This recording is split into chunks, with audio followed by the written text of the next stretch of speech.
Hello बच्चों, हमारा question है distance between the centre of two stars is 10 a। The masses of these stars are m and 16m and their radii a and 2a respectively. A body of mass m is fired straight from the surface of the larger star towards the surface of the smaller star.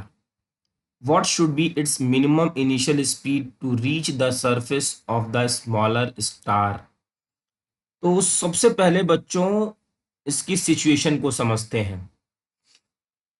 मान लीजिए कि हमारे पास ये एक smaller star है जिसका radius हमें given है ए, और ये रहा हमारे पास एक लार्जर स्टार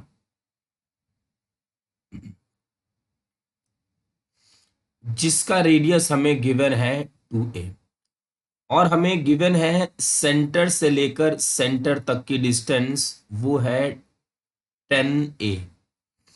अब इससे हमारा इसको हमको कुछ तो मास भी गिवन है, इसका मास m है और इसका मास 16m है।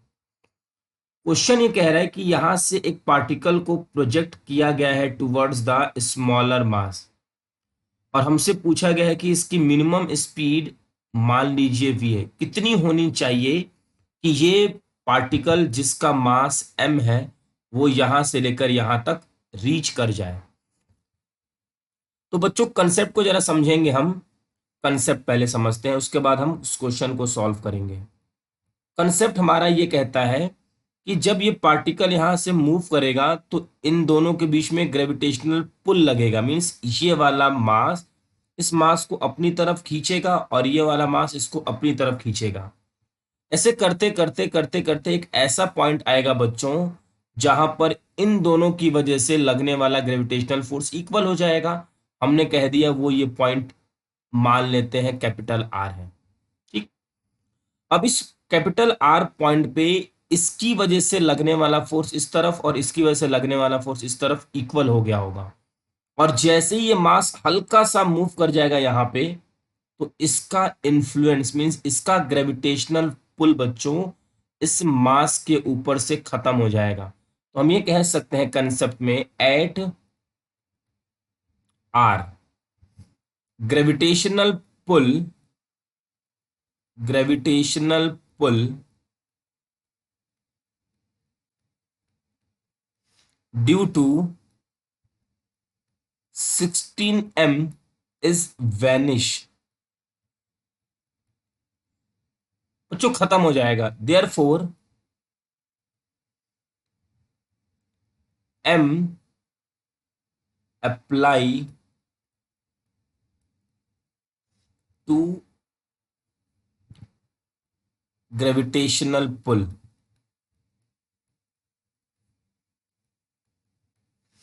बच्चों ग्रेविटेशनल पुल तो पहले भी लगा रहा था, लेकिन यहाँ पे इसका ग्रेविटेशनल पुल इस बार क्या होगा, लीड कर जाएगा इससे।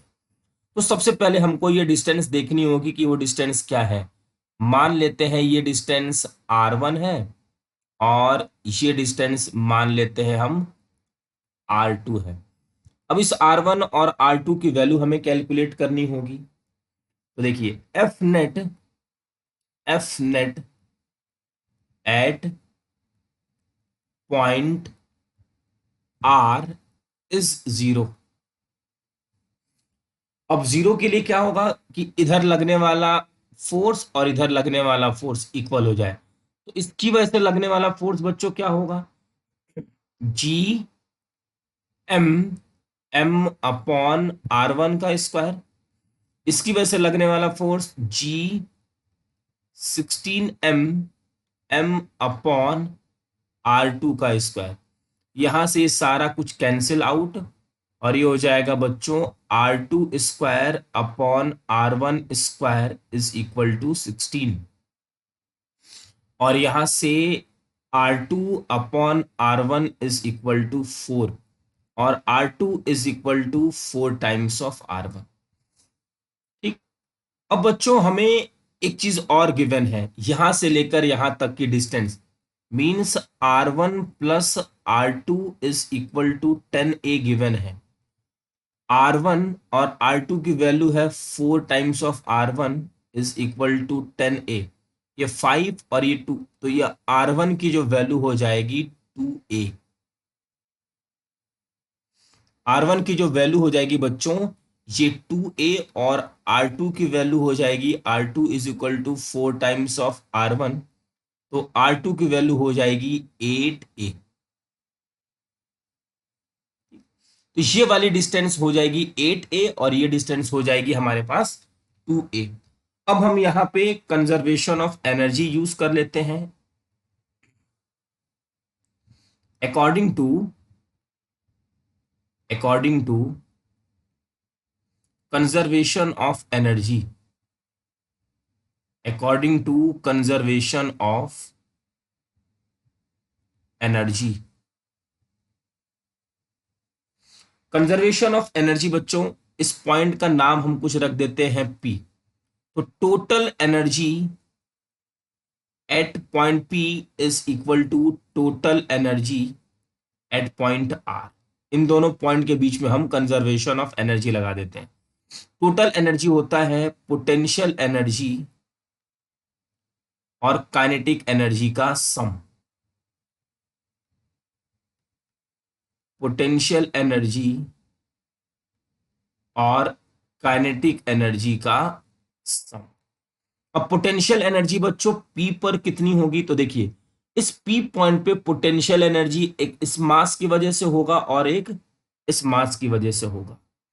देखिए तो potential energy at P minus G m, ये वाला m, ये हमारा है 16m, 16m small m upon 2A, और इसकी वजह से कितना होगा, इसकी वजह से -G capital M small m, और ये बच्चों डिस्टेंस कितनी होगी 8A, ठीक है, plus half mv² is equal to, अब यहां पे आ जाएगा तो यहां पे पोटेंशियल एनर्जी की वैल्यू क्या होगी -G 16m अपॉन ये डिस्टेंस क्या है R2, और R2 की वैल्यू बच्चों क्या है हमारे पास 8A, ये हो जाएगा 8A -G m अपॉन ये डिस्टेंस R1, और R1 की वैल्यू है 2A, और यहां पे बच्चों वेलोसिटी हमारी 0। देखिए अगर यहां पर मास पहुंच के 0 भी हो जाता है तो इसके पुल की वजह से ये यहां पे रीच कर जाएगा, बस इसको यहां पहुंचना है। यहां पे काइनेटिक एनर्जी अगर 0 भी होती है तो पहुंच जाएगा ये। अब इसको सिंप्लीफाई किया जाए, यहां से बच्चों हमारा ये मास कैंसिल आउट हो जाएगा, ये मास हमारा कैंसिल आउट हो जाएगा।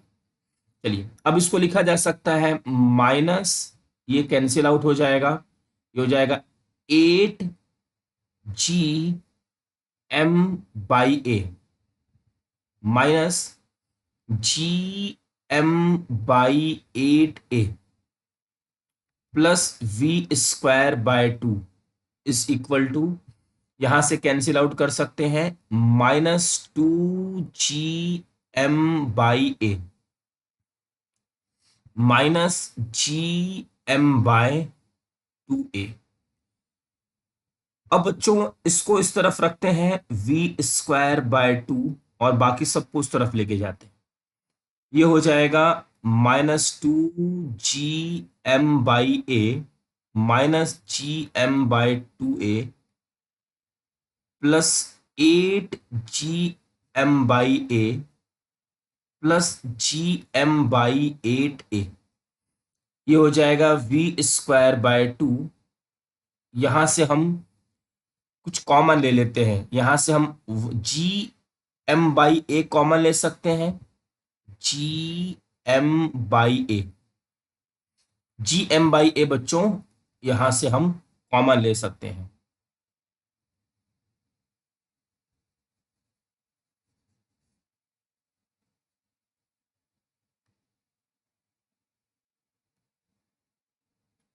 V²/2 G m/A हमने कॉमन ले लिया, ये हो जाएगा -2 -12 +8 +1/8। इसको सिंप्लीफाई करेंगे, v² by 2 is equal to gm/a। यहां से हम एलसीएम ले सकते हैं 8, ये हो जाएगा -16, ये हो जाएगा -4, ये होगा 64 और ये होगा +1। बच्चों इसको सॉल्व करेंगे, v² by 2 gm/a और ये हो जाएगा हमारे पास 45/8। ये यहां से कैंसिल आउट, तो v² is equal to gma 45/4। अब हमें बच्चों v की वैल्यू चाहिए, तो हम लिख सकते हैं v is equal to 1/2 √45 gm/a। v is equal to 1/2, इसको लिखा जा सकता है 3√5 gm/a और v is equal to 3/2 5 gm/a। तो हमारे इस क्वेश्चन का आंसर है बच्चों 3/2 √5 gm/a। Fourth option is correct. I hope कि आपको ये क्वेश्चन बच्चों अच्छे से समझ में आ गया होगा। Thank you.